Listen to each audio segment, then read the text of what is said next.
পারছি না। কেমন করে পারবো? কারণ আমি হচ্ছে আমার জীবনের প্রথম ভালোবাসা।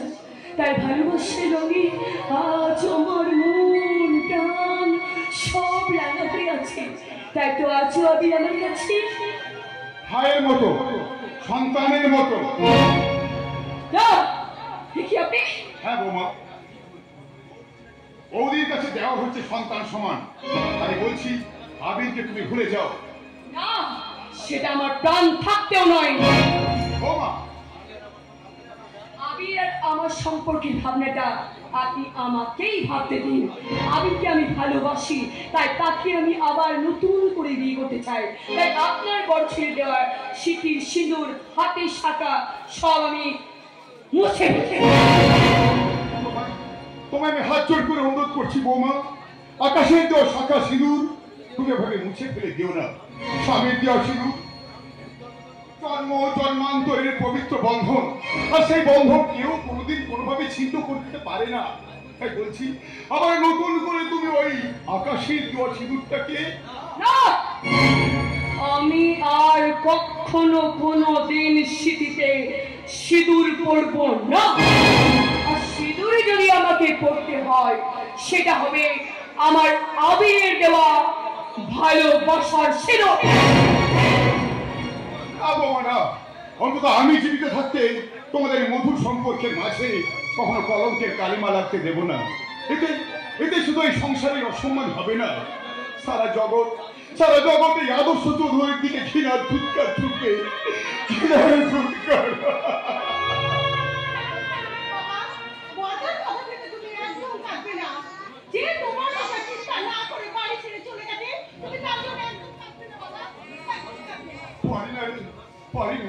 এই অবুঝ মনটা যে আমার কথা শোনে না, তাই তো আকাশের কথা মনে পড়লেই এই বুকটা আমার হাহাকার করে উঠে। এখন আমি কি করবো বল? কেমন করে সংসারের হাল ধরবো, আর কেমন করে বা উপযুক্ত পাত্রের সঙ্গে তোকে আমি পাত্রস্থ করবো? তার জন্য তো চিন্তার কি আছে চৌধুরী মশাই, আমি আপনার মেয়ের বিয়ের ব্যবস্থা করে দেবো। কে তুমি বাবা? আজকে আমার নাম গণেশ চৌধুরী, আমি হলাম যে জাত ঘটক। ওই আপনার বাড়িতে বিবাহযোগ্য নিয়ে আছে জেনে আমি ঘটকালি করতে চলে এলাম। বলুন কেমন পাত্র চাই?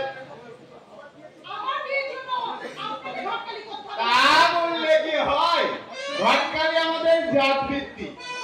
5 পুরুষ ধরে না আমরা এই ঘটকালি করেই চলেছি। কাজেই ঘটকালি না করলে আমরা এখন খাওয়াবো কি?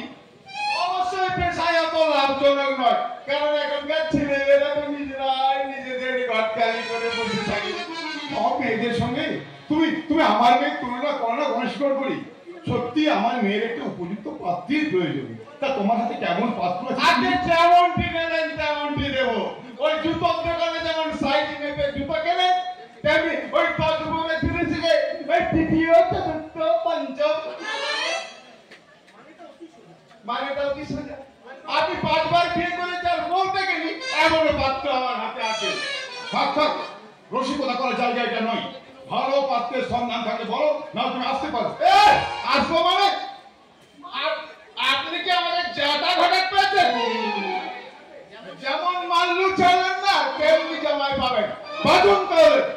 Doctor 10 lakh, engineer 5 lakh, master তুই কোথাতে বাদ দিলাম। এবার বেকার পকেট মার। থাক, আর শুনে লাভ নেই। ওই বিনা পণে আমার মেয়েকে বিয়ে করবে সেই রকম কোন পাত্র তোমার হাতে আছে কি? আছে, আপনার সামনেই দাঁড়িয়ে। কি সত্যি কথা বলতে কি চৌধুরী মশাই, আমার মেয়েকে দেখে না আমার ভীষণ পছন্দ হয়েছে।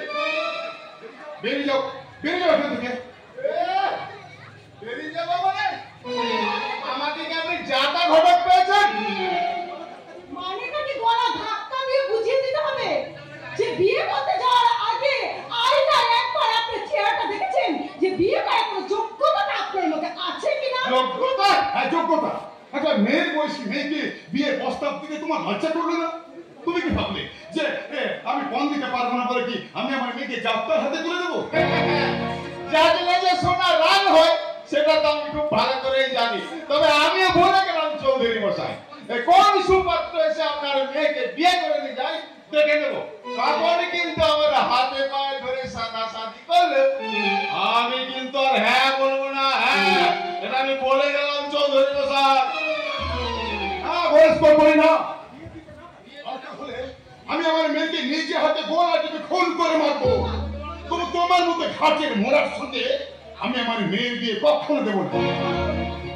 আমি প্রতিমাকে বিয়ে করবো মেসমশাই। তুমি তুমি আমার মেয়েকে বিয়ে করবে বাবা? আমি জীবন খুব ভালোবাসি। আমরা অনুমতি পেলে আমরা বিয়ে করবো। যদি আপত্তি থাকে না না, আপত্তি কেন বলছো বাবা?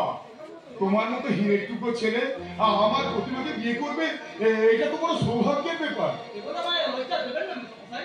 লজ্জা লজ্জা তো আমারই পাওয়া উচিত বাবা, যে পিতার সত্য রক্ষা পালনের জন্য পুত্র নিরুদ্দেশের পথে পাড়ি দেয়, যে পিতাকে তার অন্ধ পুত্রের কাছে মিথ্যা প্রতিপন্ন হতে হয়, কন্যা দানের জন্য যে পিতাকে অন্যের অনুগ্রহে দান গ্রহণ করতে হয়, তার থেকে বড় লজ্জাহীন আর কেউ হতে পারে না বাবা, আর কেউ হতে পারে না, আর কেউ হতে পারে না। সাগরদা, তুমি এত মহৎ, আমার মতন একটা সামান্য মেয়েকে তুমি এবারে তুমি সামান্য তুমি আমার হৃদয়ের মাঝে ভালোবাসা। এত সুখ আমার কপালে সইবে তো সাগরদা? খুব দুঃখ হাসি কান্না নিয়েই তো মানুষের জীবন। আমাদের জীবনে কাজ আসুক, আমরা সবার মাঝে ভাগ করে নেবো।